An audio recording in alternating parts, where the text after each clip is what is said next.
Okay, John, let's get started with the five principles that can't be discerned in the ground. That's how we started the topic. But now we're into the O.D. Harris. John, O.D. Harris, he said, John, that he talked about the strong rump.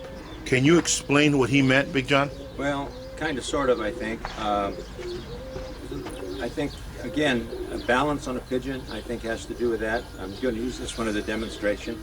I think when you hold a pigeon and you kind of hold him like this, that tail's got to go straight back. Okay, I think if the tail goes this way or that way, that's probably what they mean by the weak rump, where this part of the pigeon allows that tail to go over to the side, and I believe that when it goes over to one side or the other, the roll goes in that direction. That's why I think it's important that the tail goes straight back, and it also that comes right into the back of the pigeon, where the strong back and the strong tail all go together. And it's all important what's in a pigeon to roll, but I believe that's what the man meant by the rump. Again, tail straight back. Okay, John, as we're continuing, we're bouncing off the O.D. Harris video. Okay, he mentioned about Bill Richards, the colors that he had, John. He had red checkers, blues, black checkers, reds with center tails, and a few checker badges and a few red checker badges and saddles, not many. Now Belfield, what he mentioned about Harry Belfield's colors, he said that Bill had bell necks, models, and a few light blues, odd sides. That's what he had. And Skidmore had a mix, and we probably presume that it was light and dark. Okay, John, we're going to get you to sort of put this together here, John. Go ahead. Well, again, we're talking about some of the originators of the Birmingham roller. And as you notice, the one gentleman who, a lot of people in the old days, the writings you find on the man, Bill Richards, were there was no one that could fly pigeons like Bill Richards. Belfield was another one of the old timers. Again, they had two different types of pigeons, the dark and the light. Basically speaking, Richards had more of the selfs, the darker pigeons. Belfield had more of the colorful pigeons. And further on in the readings, you'll find that when Bill Pinson got both families, he crossed them. And the thing was, and I think that's very important, and we talked about color balancing to some extent, that when he crossed the hardcore Belfield pigeons, the Richards pigeons, the Belfields, they became better spinners.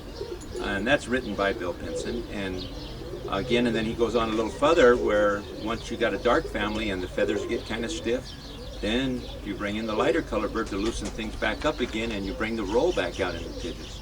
So it's a matter of going one way and the other. I think if you go in all one direction, all dark, it's bad, or if you go all light, it's bad. And I really think that you got to cross and keep a little color. Like these are a little color in the bird. This is a 15-year-old hen, by the way. And as you see, this little dirty blue bar, as we call her, a smoky blue bar. This was one of my best producing little hens, and she's part O.D. Harris, so that's why we kind of brought this up. Okay, John, let me back it up a little bit. O.D. Harris in the video, he did talk about the weak and the hard feather. He really did. And then he also said that the dark would help the light. And Pensum said that the light would help the dark. But the dark, the dark checkers, he mentioned this, and he said this after so many years of breeding the Birmingham roller, the true Birmingham roller, that the blue had to run into all the lines. Do you agree with that, John? Well, I definitely do agree to that. I think once you breed away from the blue, again, you might say homers and rollers are completely different, but I don't really believe that. And which color wins most of the big races in the homer business? It's the blue bars and the blue checkers. Mm-hmm. And I know that people are breeding better red checks and grizzles and stuff these days than they used to, but most of them are always based on a blue or a dark check. Mm-hmm. And I really think, you heard the statement that if you made all dark checks together, you're going to get stiff. And there's some truth to that, I'm sure. Mm-hmm. And that's why you got to keep your colors open. There's been a lot of people, recessive red, they say some of the best rollers. Well, I think there's something about recessive red too. I think recessive red will open up the roll a bit. And I think that's why you got to kind of play with all the colors. I think you don't want to get your birds too light. Keep them at a nice medium pace like this, like little badges, that kind of stuff, and I think you can't go too wrong. You know, John, Odie Harris has been gone for a while now. And when you see the interview, you got to see the interview for yourself. It's Odie Harris. Bill McRae is the interviewer and stuff like that, and John Huntington helped out, you know, make that tape. That's a very good tape. You got to see it for yourself, everybody. But I'm going to tell you something. To me, you get the sense that Odie Harris is not bullshit, that he's not lying, that he's giving the best information that he possibly could give. And that's what we're trying to do too. We're not trying to go off into fantasy land or whatever. But it's funny that that Odie Harris mentioned all that stuff, living in England. Okay, that's where the birds came from originally. But we got over here on this side of the pond that believe in the light and dark is Richard Jaconet. Out of nowhere, Richard Jaconet came, and he believed in that. Okay, he believed also in the. I didn't really hear him so much talk about the soft and hard feather, John, to tell you the truth. But Norm Reed, when Norm Reed came in the scene, okay, I knew Norm Reed. I talked to Norm Reed a lot. We got a couple of interviews of Norm Reed, and even Jerry Higgins, the light and dark, you know, the light and dark. For some crazy reason, it works. Doug Brown, he made a big statement. I want to mention this about Doug Brown. You know, he's passed on, and he loved to talk about color all day long. Anytime I wanted to solve a problem, I'd give Doug a call. John, same thing. A lot of people call Doug and talk to Doug about color because that was something that he loved. But he said to me, he goes, well, you know, it's not supposed to to work, but it does. And further investigation is needed, of course, always. Okay? And we're not trying to make anybody look dumb here, or we're not trying to get into fantasy land. We're just stating what we've discovered and what we know works. Because you got to stick to what works in the breeding pen. Am I right? Am I right, John? Yeah, you're definitely correct. Okay, now number 8. I just want to say this, that before we go on, that don't misinterpret us. Speed and quality and soundness and control comes before color. Do you agree, John? Yes. You know, don't think that we're just over here slapping colors together, because you can slap colors together, John, and get nada. You can go light and dark. Am I right, Bill? You gotta use the right color balance. You know, but I'm just saying you could do all kinds of color balance, and you know, you can even slap all kinds of bloodlines together, John. But you got to go by what, you know, by what you see. Seeing is believing. You know, yeah. you got to go by you know, speed and quality and sound control comes before color, right? Am I right? Okay. Yeah, it's like I always kind of believed that back in our days when, you know, after Bill Pinson passed away, and Bill had a lot of projects going. He had some dark check projects going and some other colors also. And Howard McCulley kind of made a statement one day that he wished all his birds were dark checks. And he said, I would have been that way, except Pinson told me that was wrong. And I think a lot of times the 514 colts, as I call them, got a bad name because they bred these birds and they were popular and you could sell them, and they were all basically dark checks, the ones that people got from Howard McCulley. And they bred them together, and it didn't work well. I think they became real deep orange-eyed, dark, heavy, stiff feathered birds with big wings, big flights, and they were stiff. They didn't roll much, and I think that's where the dark check kind of got a bad name. And I think it's very important, like this pigeon here, feather quality on a pigeon is everything. I think Bill Pinson meant it as part of the expression.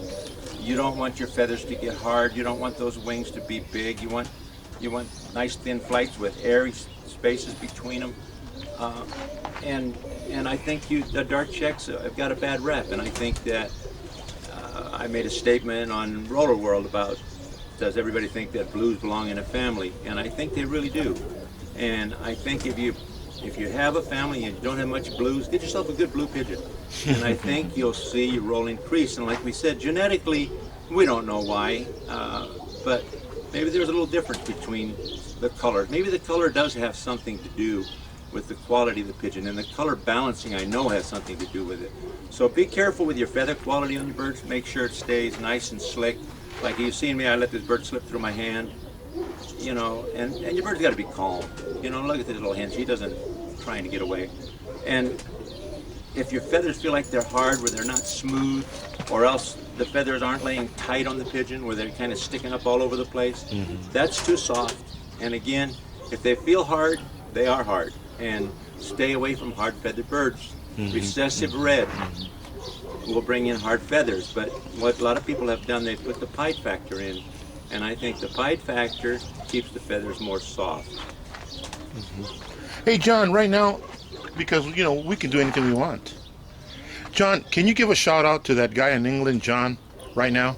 Oh, yeah, you know, John Wingless in England, I've had a lot of conversation with him. In fact, he's qualified this year for the World Cup. And what does he fly? All blue checkered white flights. So he says he's tried to stay with the other colors, but the blue just came to the top. And I have to admit, in my family, the blues have come to the top. I'm not saying that I don't get some good red checks too, and I keep trying to balance them out. But it seems like every year, and I think some of the families, the torch might come to the top. But remember, torch are also blues. He got right in there, didn't he, John? Yeah. In that forum, in the forum there? Yeah, we've had some pretty good discussions on that, and of course, there's people out there that, of course, believe differently, and that's quite all right. That's one good thing about this hobby. You can breed them any way you want as long as you throw the feed. Turn that off a minute, my phone's ringing. Hey, since we're doing a little shout out to some people, and you know, if a lot of you guys are on some of the pigeon websites, we have a young man from Idaho who's on Roller World, and his name is Benjamin Austin Benjamin, and I've judged his birds last year when I judged Idaho. He's got an old family of Pinson type of birds. Real intelligent young man. He really comes on with some words of wisdom on the internet there. I really get a kick out of some of the stuff he has to say. And a shout out to you, Mr. Benjamin. Yeah, he don't take a back seat. He gets right in there. Yeah, one thing about it, don't back off very fast. Don't ever say ever. Never. Yeah. Pretty good, pretty good, pretty good. Anybody else, John, right now at the moment? Well, anybody in the roller fancy that I know, you know, I hope you have a successful, the World Cup's coming up. I hope you all do well, fly some nice pigeons. Keep them rolling, and let's keep some good topics going on some of the websites. And remember, don't start fighting with people. I even caught myself starting to do that, and it's not worth it. I mean, you know, an opinion is one thing, and remember, everybody else is entitled to their opinion. Sometimes we get a little stubborn and think we're right and everybody else is wrong, and it just doesn't go that way. All right, Big John, as we go back into the O.D. Harris bounce off. Yeah, Johnny's been talking about this O.D. Harris. We're having some fun with that. Him and I both got the video and read the article. You know, this is the man that basically took Bill Pinson around and introduced him to all of the old fanciers from the old country and stuff. I know that Harris has birds imported to the United States. In fact, I had some, and I still got a little bit of it. I know a lot of the people in South Africa are flying a mixture of the Harris, and I guess they did a cross with Ken White. We had a guy here, Ron Swartz, who imported some birds from Africa, and I hear Ron's not doing real well, and God bless you, Ron. I hope he feels better. Everything is going to turn out. But you know, it's all fun. We got the Mason birds over here, people trying to get their birds to roll a little more collectively, like with the Mason birds, and you know, everybody's always trying a little experiment. So experiments are fun, and you know, if you like a little color project in your experiment, give that a try. You know, some people are anti that completely, and it's never been my thing, but I don't never knock people. Randy Gibson, dear friend of mine, Doug Brown, who's passed away, but Doug was probably as smart a genetic man as I ever met in my life. And you know, let's have fun with this pigeon and not sit there and knock each other. Right. Man, that's a shout out, John. You ought to come out on Art LeBeau show. Okay. All right. John, O.D. Harris did talk about, as we're bouncing back to the interview, they did talk about the light eye and the dark eye. John, give us your understanding of this too, because I know that you know a lot in this area. You know, eyes, there's people in our hobby that study eyes and the correlations of eyes and stuff, and I just like the bird to have a nice clean eye. I don't care if it's green or if it's a pearl eye or an orange eye or a corn colored eye. Some of the families out here, they've gone basically orange eye, and if that works, it works. I personally believe that eyes are like color. Needs to be crossed, needs to be balanced. I think that was one of the things, again, that I think with the 514 colt. Those birds had deep, deep orange eyes, and I don't know if that has anything to do with birds getting seldom, but I think basically the main thing was the feather quality on the birds. But I think cross your eyes, it's more fun to have some pearl-eyed birds and some orange-eyed birds and some corn-eyed birds, and just keep a nice clean eye. You don't want the eye to be real forward towards the beak, you know. It's kind of a sign that I always said birds are a little too hot, maybe it'll be a roll down. Just make sure they have a nice clean eye and, you know, kind of centered in the side of the head, and you know, that's what I look for. Yeah. Well, you know, John, I want to mention this in here too. You had mentioned this before, okay? That when they start, when the eye starts getting a little dark, you go light, and when they start getting too light, you go, you know, you counterbalance it with dark. You had mentioned that before. Yeah. I've discovered that works really good too. You got to try everything. You know, we haven't mentioned one of our heroes in this side of the continent is Jerry Higgins. You know, Jerry Higgins, you know, told me in an interview, he said, you know what, I'm doing it just in case there's something to it, you know? And I hold that to be true. You know, you want to keep with it, you know? You know, light and dark or light and dark eyes or light and dark coloring, you know, you want to keep an open mind, man. You know, you don't want to close yourself up. Right. That's the main thing to do. And kudos to Mr. Higgins. There's a lot of people that love his pigeons, and he's done a hell of a job. Oh yeah. I think Jerry uses the light and dark pertaining to the mechanism of when they come into the row. You know, I could be wrong here, but I sort of sense it that you know, coming from Reed and coming from Richard Jacquenet and stuff like that, where I think that the color, you know, the light and dark has to do with the mechanism of when they come into the row. Now, we've already talked about it, that speed, quality, soundness, control has to come first. It overrides color. It overrides whether they're light eye or a dark checker, red checker. Phil, we were talking earlier about how a red checker is very, very vital. I know that you mentioned the blue checker, and you know the blue checker, something all the main colors I think are positive. You know, you don't want to have all dark checks, all red checks, or you don't want to have all grizzles, and you want to balance these pigeons out. You know, you want to try to keep your red checks, mate them to dark checks. You know, mating dark checks together, unless you got, you know, two birds that are really good. I'd say mate it to a red check. Made it, you know, remember recessive red could be a dark check too. You know, and what I've tried to do with my birds this year, trying to put a little more color into them, using a little more white flighted pigeons. Right. You know, you fly a kit of dark checks, so you can't never try. It's hard to figure out which one is the one that's the true spinners in that kit. And here's something, one more thing about Jerry. What he said to me one time, he likes to mate weak to strong. At first I didn't quite understand that, and I asked him, and he says, meaning a deep spinner to a short spinner. And I think that's another thing to look forward to. You don't want to mate a bunch of deep birds together, but you also don't want to lose your deep pigeons. If you got some deep ones and you don't want to even fly them in your competition kits, make sure you keep some of them. Wise man told me that one time. Once you lose the depth in your pigeons, it's hell to get it back. Once you lose the roja, yeah. You can't get out of them what's not in them. All right, let's go back to this thing here. I wrote something down, you know, and then you can expound a little bit. I think you just practically covered it, but I'm going to read this because it sort of gives structure to the video. You know, Pensum did say that the lighter colors were less quality. He did say that. He really did. And my advice is, you know, like Phil says, you know, read the Pensum book for yourself. Read his writings, you know. Don't get conventional information, you know, hearsay information. Get in there and study the books. Johnny, that was then, this is now. Because there's children watching, I'm going to hold it. Okay. We also know that Pensum worked recessive reds. Okay. As we're coming to a close, we also know that that he worked those birds to the maximum. You know what I mean? Because people are going to say different things about Bill. Remember one thing. You know, I know that we all know the bird on the cover of the book, 521, a red mottle cock. Okay. He had a son, 463, which was behind a lot of the Smith stuff, a lot of the families that are here. But remember, he used recessive reds, but they were models.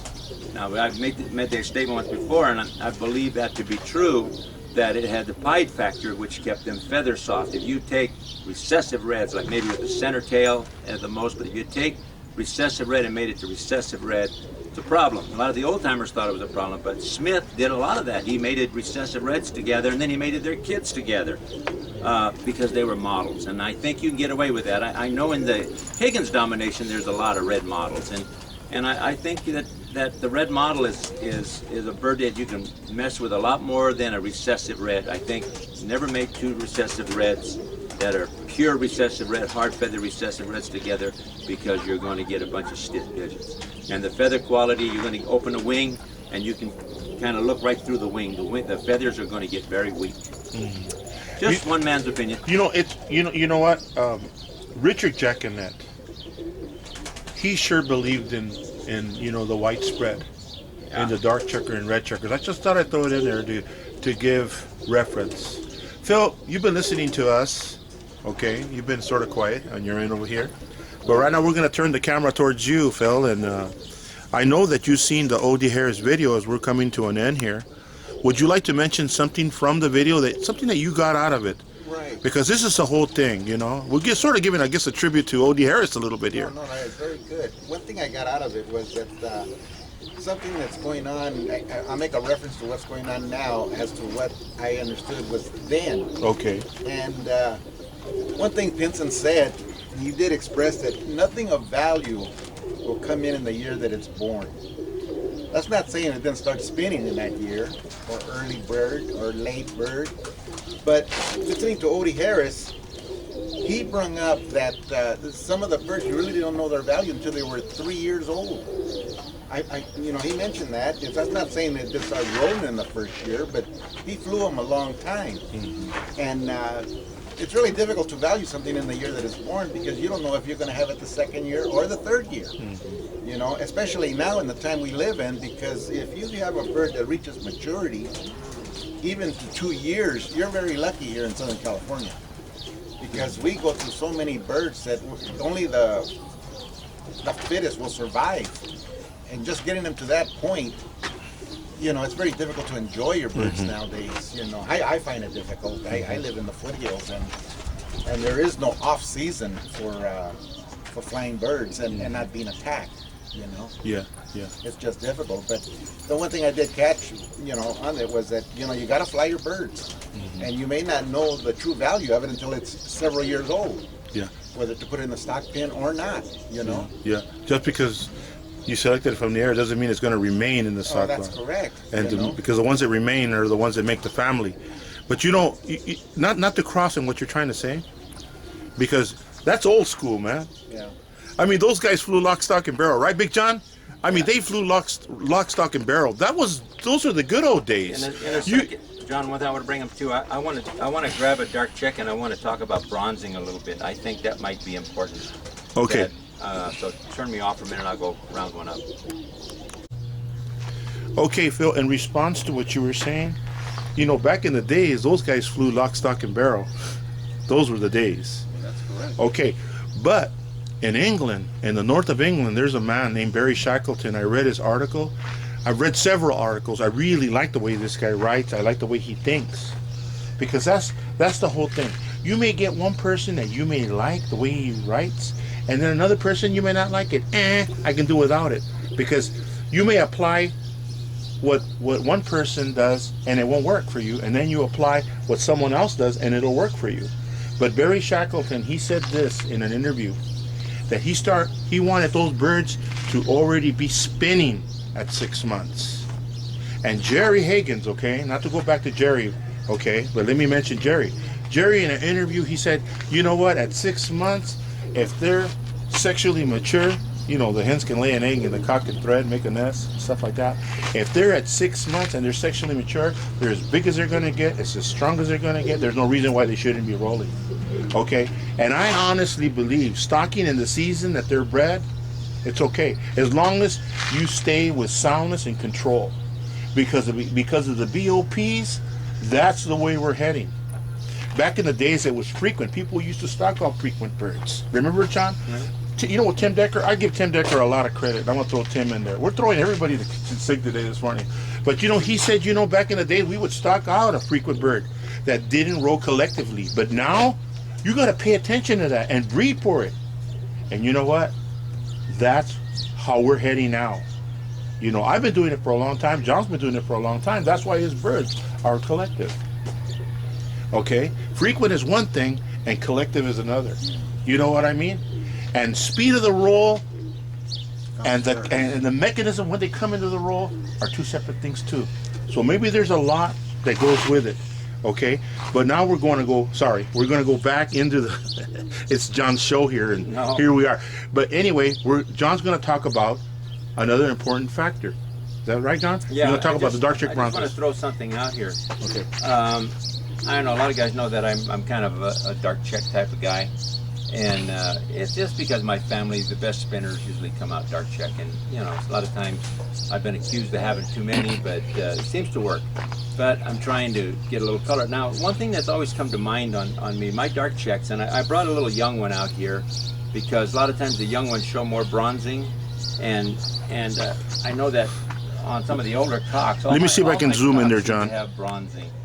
And I think it's an important factor. I really don't understand it. There's people out there that are a lot smarter than me.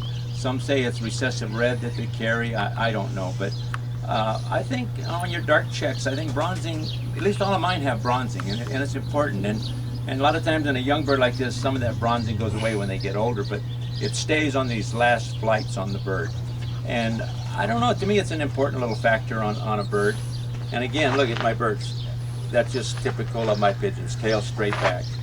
And I don't know, for me that's something that I think is important, but if somebody give their bronzing factor a shout, because I don't know a whole lot about it. Phil, you know any more about bronzing than I do? I've always just But my dark checks usually have bronzing, and I don't know if that makes a difference. I don't know, but maybe it does. For me personally, I throw that in there too. I look for that. Do you? You know, most roller guys have to look for everything. You can't overlook nothing because, you know, they even mentioned this about Bill Richards, that Bill Richards was able to see stuff in birds that other people couldn't see. And John, I know you're getting there. Well, you know, where you could see stuff that other people don't see. And we're not trying to make anybody look foolish, you know, but you have stuff inside of your brain.